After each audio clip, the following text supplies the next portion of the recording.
Magandang araw mga kaibigan, ako nga pala si NJ at welcome sa NJ Mejia TV. Dito sa ating channel, pag-uusapan natin ang mga paksang may kinalaman sa kultura, buhay, at politikang pang-Pilipino. Kaya, kung interesado ka sa mga paksang ito, siguradong magugustuhan mo dito. Huwag na rin kalimutang i-like, share, at mag-subscribe na rin para sa ating channel. Ngayon, simulan na natin ang ating talakayan. Tara, samahan niyo ako.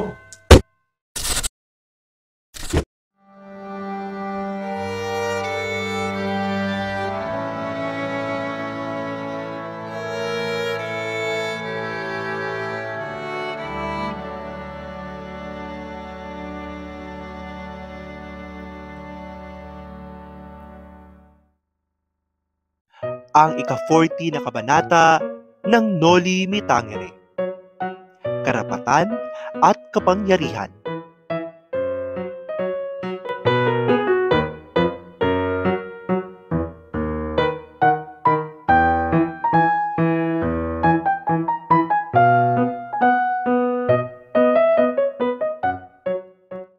Sa ika-10 ng gabi, unti-unting sumiklab ang mga natitirang puwitis sa madilim na kalangitan na para bang maliliit na planeta na nagliliwanag sa katahimikan ng bayan.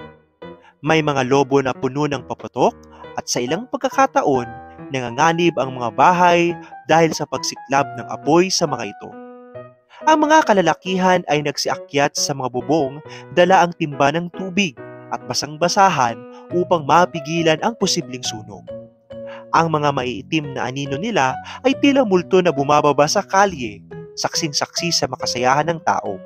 Samantala, sinindihan ang iba't ibang uri ng pailaw at di mabilang na paikot na apoy, kabilang ang mga hugis toro, kalabaw, at ang pinakamagandang hugis bulkan na labis na ikinatuwa ng mga taga San Diego. Puno ng tao ang plaza upang manood ng huling pagtatanghal ng stage show. Saan man sila tumingin, nagkakalat ng maliwanag na liwanag mula sa Bengal lights na nagbibigay saya sa lahat. Ang mga batang lalaki ay naghahanap ng mga hindi sumiklab na kwitis upang magamit muli. Nang tuminog ang musika, lahat ay nagtungo na sa entablado. Sa maluwang na tanghalan, nagliliwanag ang maraming ilaw na nakapalibot sa haligi, nakasabit sa kisame at nakapalamuti sa gilid ng entablado. Masayang binubuo ng madla ang bantay tuwing simisilip siya sa tanghalan. Ang orkestra ay handa na, nakaharap sa mga upuan ng mga otoridad, pastila at mayayamang dayo. Ang karaniwang mamamayan na walang titulo ay napunta sa natitirang puwang at nagkaroon ng kalituhan sa pag-upo sa mga bangko kasabay ng tila walang katapusang sigawan, dilian at halakhakan ng tao. Maraming nabangga at nadapa sa kaguluhan at ang mga baso at bote ay nabasag, dala sa kalituhan ng mga nanonood. Si Don Filipo, ang tenyente mayor, ang namahala sa palabas sapagkat pinili ng kapitan ang pagsusugal bilang pangunahing layunin ng pista. Nakipag-usap siya kay Pilosopong Tasyo tungkol sa limitasyon ng kanyang kapangyarihan at ipaniliwanag na bagamat may posisyon siya sa munisipyo, hindi niya kayang makialam sa mga usaping panrelihiyon.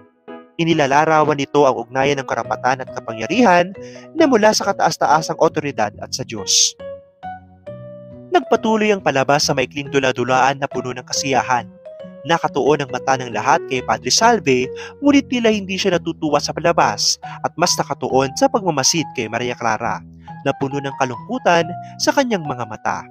Nang dumating si Ibarra, ang lahat ay nagbulong-bulungan at nakatingin sa kanya, ngunit nanatili siyang mahinahon sa pakikitungo kay Maria Clara at sa kanyang mga kaibigan.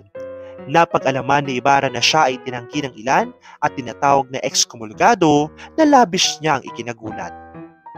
Samantala, nagkaroon ng kaguluhan sa tanghalan nang magkaaway ang ilang manunood at ang mga Moro sa dula-dulaan.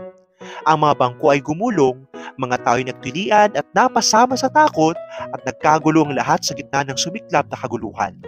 2 gwardiya sibil ang nagtaboy sa mga musikero upang itigil ang palabas, ngunit pinangalagaan ni Don Filipo ang sitwasyon upang maiwasan ang mas matinding kaguluhan. Sa gitna ng gulo, si Ibarra ay tumakbo at hinanap si Maria Clara. Ang mga dalaga at bata ay natakot at nanlumo, habang si Tia Isabel ay nagdasal ng litanya para sa kanilang kaligtasan. Nang malaman ng mga tao ang totoong nangyari, nagalit sila sa dalawang gwardiya sibil at may ilan pang nagmungkahi na sunugin ang kwartel at parusahan ang mga kasalanan. Pinatahimik sila ng mga pulis munisipyo, subalit labis ang galit ng bayan sa pang-aabuso ng otoridad. Si Padre Salve ay nanatili sa kanyang pagbabantay sa plaza, bagamat nalulungkot siya sa takot at pangyayari nang makita niya si Maria Clara sa loob ng bahay kapitan, nakahinga siya ng maluwag at natiyak na ligtas ang dalaga. Ang kabanatang ito ay nagtatapos sa paggunita ng correspondent sa kabayanihan ng pastor, si Padre Salve, na nagpapakita ng sakripisyo at kapangyarihang taglay ng isang alagad ng kapangyarihan sa kabila ng panganib at kaguluhan. Sa kabuuan, ipinapakita sa kabanatang pagkakaiba ng karapatan at kapangyarihan sa lipunan, ang epekto ng kapangyarihan ng otoridad sa bayan, ang kaguluhan at kasiyahan ng pista, at ang kabayanihan ng ilang tauhan na pinili ang moralidad at kaligtasan ng iba kaysa sa kanilang sariling kapakanan.